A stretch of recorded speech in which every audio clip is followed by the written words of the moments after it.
Where does Francis Ngannou go now? Let's get into it. Hello, welcome to Me Ed Son. I hope you're well. If you like what I do here, don't forget to like and share the video, subscribe to the channel, and hit the notifications bell for all future videos. So, on the back of the inglorious defeat against Anthony Joshua, where does Francis Ngannou go now?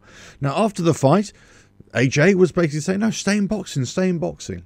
But realistically, what are we talking about if Ngannou stays in boxing, continues to have boxing fights? Well, personally, for Ngannou, in terms of financial reasons, he should definitely stay in boxing.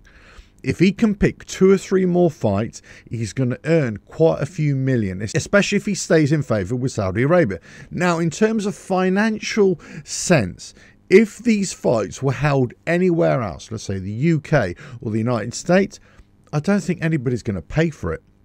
I don't think anybody's going to be really interested in watching Francis Ngannou against a lower level boxer. But if he can pull it off, if he can get a Wilder fight, if he can get a Zhang fight, there might be some interest. He won't be earning as much against the AJ and Tyson Fury, of course. He would definitely earn more than he would in MMA. However, is this the right move for him? The problem here is that Francis Ngannou, the mystique, as it were, in boxing terms, he's kind of been found out. From a boxing fan's, boxing purist point of view, this is what we expected. This is what we knew would really happen. When I looked at him in the Tyson Fury fight, I was looking at all the real obvious things for me as a boxing fan to see how good he was as a boxer, or how bad he was as a boxer. And there are a couple of YouTube channels. Go check out Luke Thomas, the way he dissected the Ngannou against AJ fight and looked at how obvious the golfing level was, but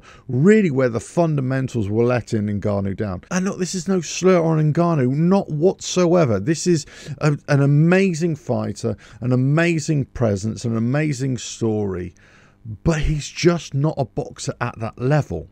So if he's not a boxer at that level, where does he go if he wants to stay in boxing? Well, obviously he has to come down a few levels down. So here is my take on this. It's whether he would stay in boxing. Well, for him, he probably should for financial reasons.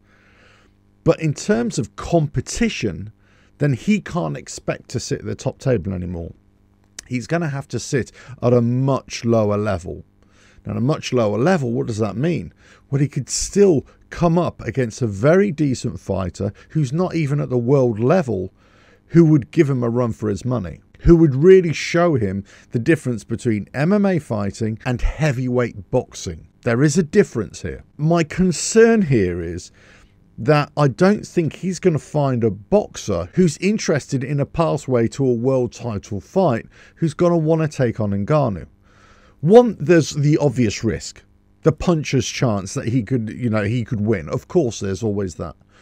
But also, you've got to think, well, if I'm just taking a sideline here to go and fight Ngannou, it's got to be for big money. And if you haven't got a big name, let's say like Wilder or Zhang or somebody like that right now, then nobody's going to offer you that money. Nobody's going to pay for it. Certainly outside of Saudi Arabia, nobody's going to pay for it. So where does this leave Ngannou?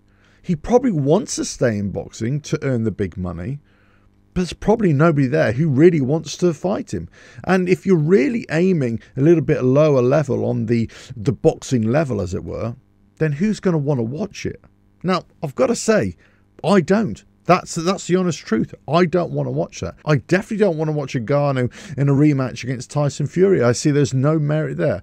Obviously, forget about AJ, because AJ's just, well, he's just proven that he should never be in a boxing ring again. This is Ngannou against that kind of level. I really don't want to watch him against a Daniel Dubois, Martin Bakole, or, anybody of that kind of slightly lower level. But those are really fantastic boxers in their own right. But even if we come way further down to say like a national champion, a British champion, or a European champion, or stuff, or something like that, an interim champion somewhere, I still believe he'll be found out. And a boxer, a skilled boxer, a trained boxer who's focused on his opponent will be able to easily find out Francis Ngannou quite quickly. Now, the question is, why didn't Tyson Fury find him out? I think that I've got a bit of a theory on this as well. When Tyson Fury fought Derek Chisora, okay, I felt from round one that Fury was keeping Derek around in the fight. He was carrying him until, I think it was round 6 he took him out in the end. But I felt he was just carrying him. I thought he was just putting on the spectacle, entertaining the fans, trying to give the fans a bit of value for money. And I think his mindset going into the Ngannou fight was that, you know, I don't have to prepare for this. It's an exhibition. It's a competitive fight. Yeah, he's a tough man and all that kind of stuff. I'm going to entertain the fans. I'm going to, you know, show what boxing is about. What he didn't factor for was that Ngannou would be quite disciplined and actually come in and wanting to fight as well. You know, I don't think he was ready for what was before him, whereas AJ, complete opposite. He was laser focused on what was before him and what he had to do. And yes, he had the benefit of 10 rounds of data, let's say, against Fury, so he could work that out. But we also got knowledge that, well, hey, Ngannou was going to improve. But here's the other aspect here. Ngannou had that first fight against Fury, and hey, there was nothing to lose. Just go for it and just maintain a bit of discipline and see what you can do. Now he's coming in for a second fight, and now he's expecting to improve, and now he's trying to think about his boxing a little bit more, and now all of a sudden he's come up short because he's trying to be more tactical, trying to be more of a boxer rather than a fighter. And he's come up against AJ, who was just levels above, of course, and we saw that. So where does Ngannou go now? For me, there's only one way he goes. He goes back to the MMA, he goes back to the PFL, and he gets big fights there. Now, he's got to take a long time off because, of course, he's just been knocked out by AJ, so he needs a long time to recover. I really don't want to see him in a boxing ring again, not because I'm anti Ngannou, far from it at all. I think he's a fantastic fighter. I just don't think he's a boxer. That's the thing. I just don't think he's a boxer. And if you're going to put him in with a boxer who's at kind of his level, then I'm not really interested in watching it. Because what are we talking about here? We're talking about somebody who's 37 years old, who's not really a boxer, and we're trying to get them in with somebody who's a boxer who wants to develop their career. Again, it's a nothing fight. It's a nonsense fight. It makes no sense. I'd rather see a lower level boxer, lower level heavyweight boxer, trying to fight another lower level heavyweight boxer or somebody who's a little bit better to try and improve and try and get up the rankings and hopefully get a title shot, whether it's national, European, you know, Americas, or whether it's on the world stage. That's what I'm looking at. That's what I want from a boxing competition. I think Ngannou's had his chance. He's had his day in the sun. He's had his day in the sun twice.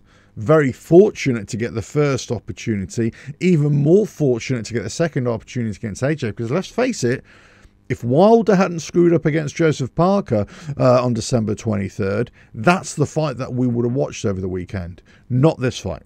It was supposed to be AJ against Wilder, not AJ against Ngannou. Ngannou put himself forward to say, please, please put me in there. I'll take him out.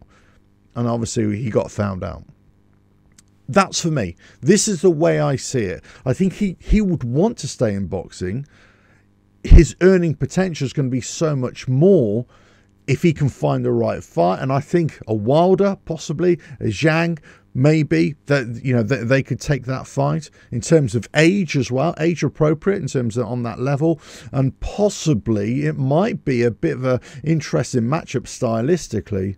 But in terms of anything on that fight, there's, you know, even for Wilder and Zhang, I would say don't take this fight. There's no point. The only reason you take this fight if the Saudis are willing to pay you $10-20 million. Otherwise, don't even bother. Don't even waste your time with it. So for me, Ngannou goes back to the MMA world, goes back to the PFL, and maybe start to get some big fights there again, and maybe get some big money out of that. Let's face it, he's earned 20-odd million out of these two fights. So he's not going to be short of a bob or two. So I think really, if he wants to take this serious, he's going to have to accept a lot less money, a lot less interest from the boxing world, or he's going to go and have to maximize his earning potential, let's say, in the MMA world. Let us know your thoughts in the comments below. If you like what I do here, don't forget to like and share the video, subscribe to the channel, and hit the notifications bell for all future videos. And I will catch you again on another video coming very soon. Bye now.